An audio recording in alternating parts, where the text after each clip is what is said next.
Assalamualaikum warahmatullahi wabarakatuh. Bismillah walhamdulillah la haula wala quwwata illa billah amma ba'du. Saudaraku yang dirahmati Allah Subhanahu wa taala. Islam sangat dekat, Islam sangat peduli dengan apa yang dikatakan kebersihan. Namun demikian, tampaknya fakta di lapangan masih jauh panggang dari apinya. Mengapa? Kalau kita melihat tempat-tempat ibadah, masih banyak yang kurang memperhatikan kebersihan. Kalau kita lihat di sekolah, di pondok pesantren, di madrasah, juga tampaknya perilaku budaya hidup bersih ini juga masih belum familiar.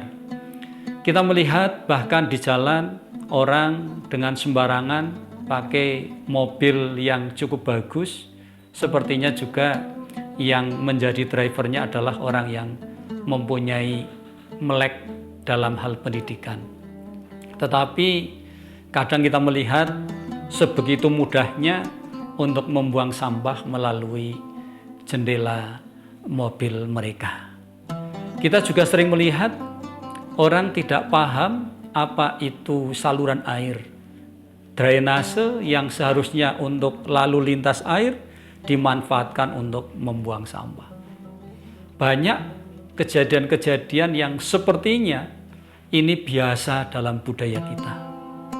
Bahkan sangat menyedihkan kalau kita melakukan perjalanan, betapa di samping kanan dan kiri jalan itu banyak tumpukan-tumpukan sampah.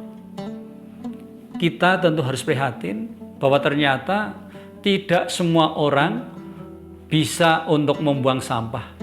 Yang bisa, yang ia lakukan hanya sekedar memindah dari sampahnya ke tempat sampah yang lain yang pada gilirannya akan mengganggu lingkungan, mengganggu orang lain juga. Saudaraku yang dirahmati Allah Subhanahu wa taala, tentu sebagai orang yang mempunyai nilai-nilai ajaran kebersihan menjadi malu. Contohnya Jepang, sebuah negara yang mungkin menyembahnya matahari, tetapi punya budaya hidup bersih yang luar biasa. Setiap kali ia datang di suatu tempat yang asing, dan ketika ia pulang, maka tempat itu akan lebih bersih daripada ketika mereka datang. Mereka tidak Islam, tetapi perilakunya sungguh sudah sangat Islam. 100 tahun yang lalu kita teringat Kiai Haji Ahmad Dahlan membawa murid-muridnya pergi ke gereja.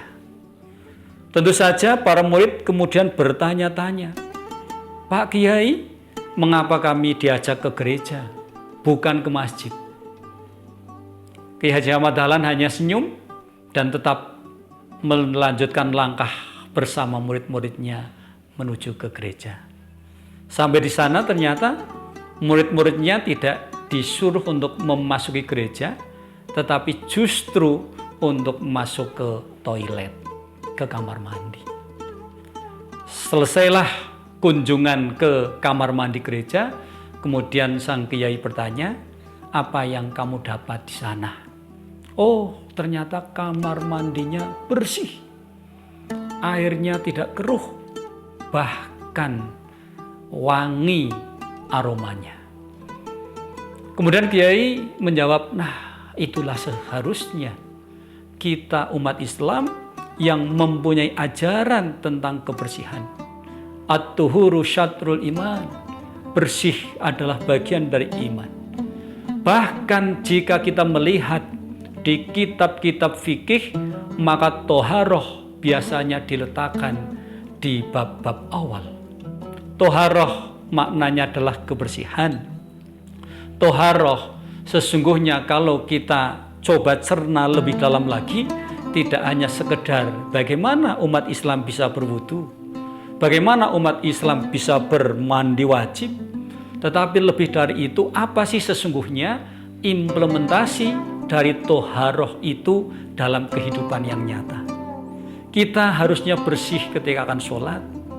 Kita harusnya bisa membersihkan dari hadas kecil, hadas besar, dan juga najis ketika kita akan beribadah mahdoh.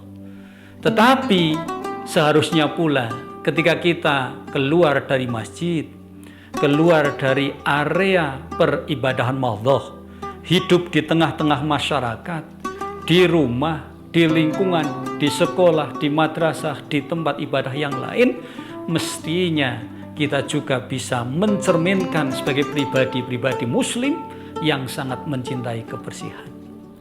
Saudaraku yang dirahmati Allah Subhanahu wa taala, maka hal seperti ini perlu kita biasakan. Dari mana? Dari rumah kita.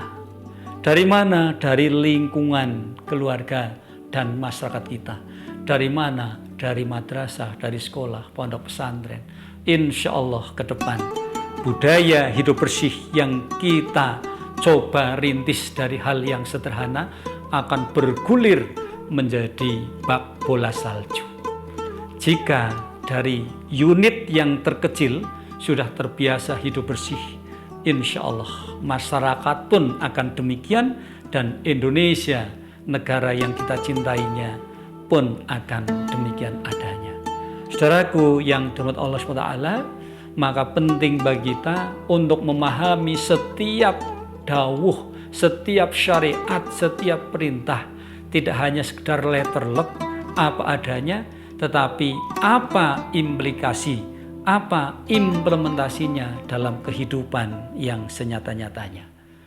Demikian, mudah-mudahan bermanfaat. Assalamualaikum warahmatullahi wabarakatuh.